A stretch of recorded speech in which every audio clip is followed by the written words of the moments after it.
श्री राम के परम भक्त हनुमान जी को वीरों के वीर महावीर कहा जाता है, जिन्होंने अपने प्रभु राम की रक्षा करने के लिए बहुत से युद्ध किए और जीते। शास्त्रों में इन्हें संकट मोचन कहा जाता है, क्योंकि ये अपने भक्तों को हर संकट से उबारते हैं।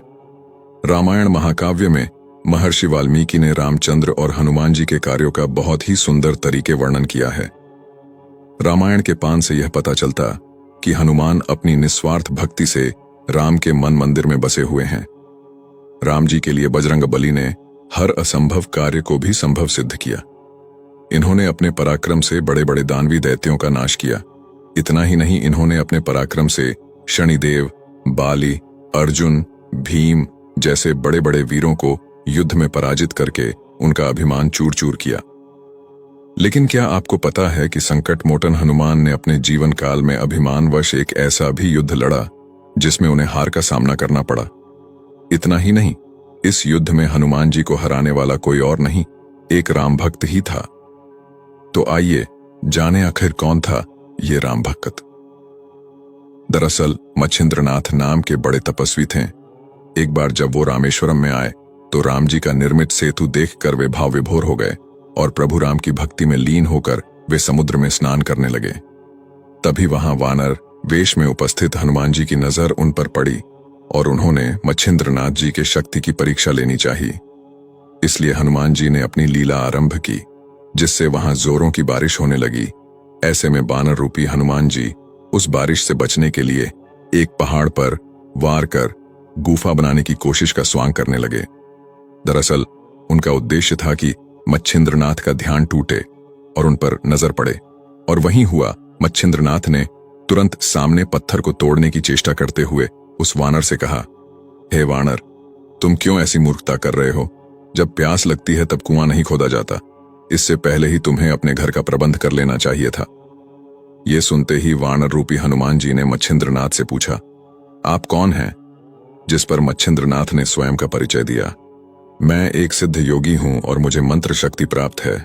जिस पर हनुमान जी ने मच्छिंद्रनाथ की शक्ति की परीक्षा लेने के उद्देश्य से कहा, वैसे तो प्रभु श्री राम और महाबली हनुमान से श्रेष्ठ योद्धा इस संसार में कोई नहीं है, पर कुछ समय उनकी सेवा करने के कारण उन्होंने प्रसन्न होकर अपनी शक्ति का 1% हिस्सा मुझे भी दिया है। ऐसे में अगर आप में इतनी शक्ति है और आप पहुंचे हुए सिद्ध योगी है तो मुझे युद्ध में हरा कर दिखाएं, तभी मैं आपके तपोबल को सार्थक मानूंगा। अन्यथा स्वयं को सिद्ध योगी कहना बंद करें। इतना सुनते ही मच्छिंद्रनाथ ने उस वानर की चुनौती स्वीकार कर ली और युद्ध की शुरुआत हो गई, जिसमें वानर रूपी हनुमान जी ने मच्छिंद्रनाथ पर एक एक करके 7 बड़े पर्वत फेंके। पर इन पर्वतों को अपनी तरफ आते देख मच्छिंद्रनाथ ने अपनी मंत्र शक्ति का प्रयोग किया और उन सभी 7 पर्वतों को हवा में स्थिर कर उन्हें उनके मूल स्थान पर वापस भेज दिया। इतना देखते ही महाबली को क्रोध आया। उन्होंने मच्छिंद्रनाथ पर फेंकने के लिए वहां उपस्थित सबसे बड़ा पर्वत अपने हाथ में उठा लिया, जिसे देखकर मच्छिंद्रनाथ ने समुद्र के पानी की कुछ बूंदों को अपने हाथ में लेकर उसे वाताकर्षण मंत्र से सिद्ध कर उन पानी की बूंदों को हनुमान जी के ऊपर फेंक दिया। इन पानी की बूंदों का स्पर्श होते ही हनुमान का शरीर स्थिर हो गया और हलचल करने में भी असमर्थ हो गया। साथ ही उस मंत्र की शक्ति से कुछ क्षणों के लिए हनुमान जी की शक्ति छिन्न गई और ऐसे में वे उस पर्वत का भार न उठा पाने के कारण तड़पने लगे। तभी हनुमान जी का कष्ट देख उनके पिता वायुदेव वहां प्रकट हुए और मच्छिंद्रनाथ से हनुमान जी को क्षमा करने की प्रार्थना की। वायुदेव की प्रार्थना सुन मच्छिंद्रनाथ ने हनुमान जी को मुक्त कर दिया और हनुमान जी अपने वास्तविक रूप में आ गए। इसके बाद उन्होंने मच्छिंद्रनाथ से कहा, हे मच्छिंद्रनाथ, आप तो स्वयं में नारायण के अवतार हैं।